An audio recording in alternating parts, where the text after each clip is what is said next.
तनिए मनीता। हर हर महादेव, जय सिया राम।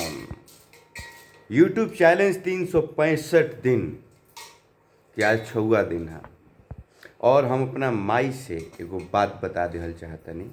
कल के वीडियो में तो माई के हम ना ले रही, अपने माई के संग ना बात कर रही, तो कल हम अपना मित्र संग चल गए रही सिमरी बाजार। तो आज अपना माई के एगो बात बता देहल चाहतनी कि हे माई, जो सिमरी बाजार में हम देखा नहीं,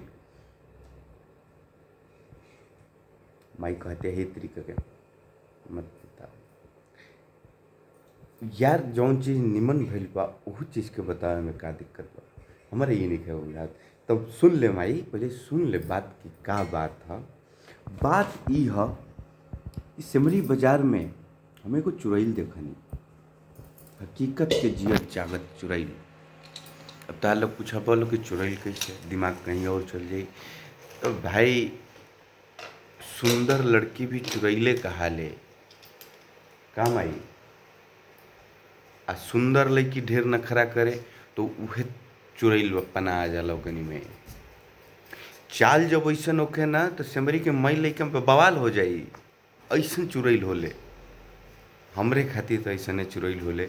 माई खाती का जाने माई का सोचले, इतने बतावे करे हमारा माई के।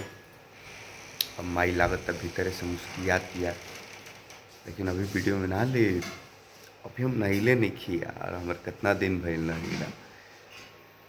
बस जय सिया राम।